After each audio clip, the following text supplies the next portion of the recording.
For more on this, we want to bring in Republican Senator of Louisiana, John Kennedy, who was just in that classified briefing with Trump administration officials about Iran. Senator, always grateful to see you. Let's start there. Did you come out of that briefing thinking that Iran's nuclear program has been, quote, obliterated?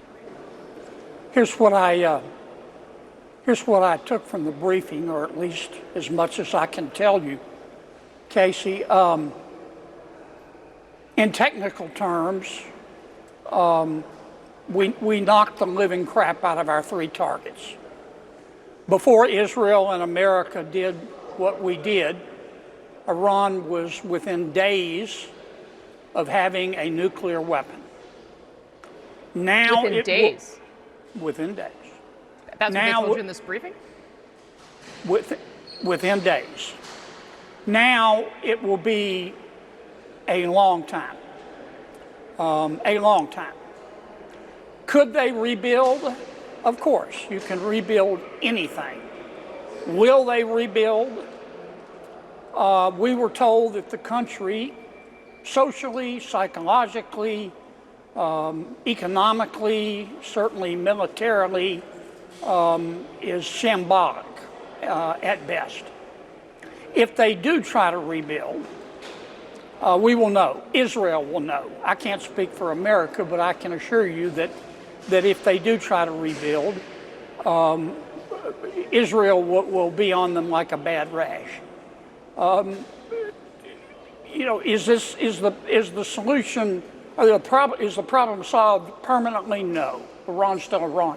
But there's only one country in the world right now that thinks Iran ought to have a bomb, and that's Iran. One of the surprising things to me was how little support Iran has or received from its colleagues. Sir, just to kind of circle back and put a finer point on this, the days that they were to getting a bomb, that seems to be different from what Tulsi Gabbard had testified to in March. Was there a new assessment? Was that the Israeli assessment? Was that a new American assessment? Was that information new to you in this briefing? It was new to me. This was a good briefing. It was one of the best I've ever attended. I mean, Rubio, Hegseth, Ratcliffe, General Kane, they didn't bring out a script and read carefully from it. They just looked us in the eye and talked to us and gave us plenty of time for questions. And they were refreshingly candid. And I think it would be, I know that the debate's been going on, are the facilities or the ability to make a bomb, is it permanently destroyed? Is it partially destroyed? Look, they could make a bomb very quickly before Israel and America went in. Now they can't, not for a long time. If they have the appetite to even try again. The country right now is a hairy mess. And the Ayatollah is not just fighting for his power, he's fighting for his life.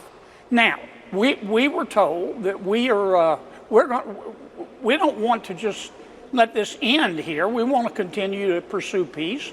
We have contacted Iran. We want to meet with Iran. We don't want to meet with Iran through a third party, as Rubio says, passing notes back and forth like a third grader. We want to meet directly with Iran, and we want to do it soon to talk about where we go. Will Iran reciprocate? I don't know. I really don't know.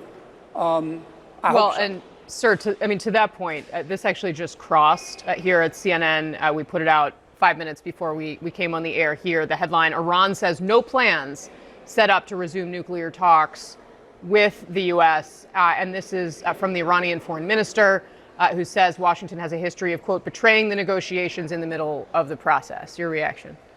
Well, the Ayatollah, he lies like he breathes. He's trying not only to save face, he's trying to maintain power at home. All I can tell you is that within 20 minutes of us asking for a ceasefire, they pounced on it. All I can tell you is what our intelligence shows. Things in his country are shambolic. They're hurt. They're hurt badly, and none of their friends came to their aid. You couldn't have found China or Russia with a search party. I was worried about that. I think Iran knows it's out there naked and alone, and I think eventually they'll come to the table. But you can't put too much stock in what the Ayatollah says. He's not just fighting for his power; he's literally fighting for his life. Sir, let me ask you about this Defense Intelligence Agency assessment that assessed with low confidence that this had only set the program back by months. How did the officials in this briefing explain that assessment to you? It was a early partial assessment taken out of context. I kind of like, this is what I took away from it, Casey. If you looked at one of the memos that a member of my staff wrote to me about provider tax in the bill, in the reconciliation bill, and from that you tried to extrapolate how I was going to vote on the bill, you would likely be in error. I think this was an intentional leak by somebody who wanted to do harm to this administration, by somebody who probably has a history of disappointing his parents. And it got a lot of press coverage. I understand the press is going to cover this sort of thing, but I really do think it was not accurate and it was taken out of context, at least based on what I was told today.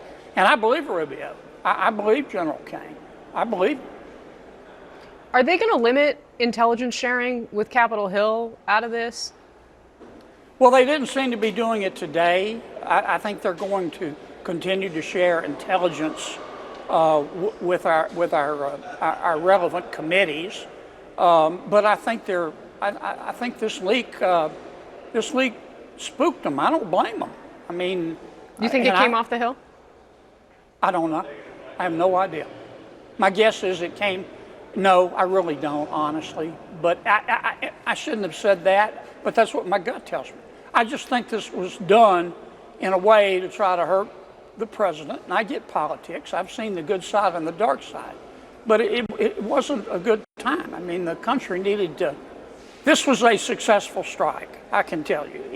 If you're against Iran having a bomb, and you can slice it and dice it any way you want to, but that's the bottom line. Very interesting, sir. I realized I had asked you a question earlier as a two-part question. My mistake. But the second part of my question, I want to put a finer point on. The assessment that said that Iran was within days of having a bomb, is that Israeli or American assessment? I don't know. I don't know. It just came up in their briefing of us today.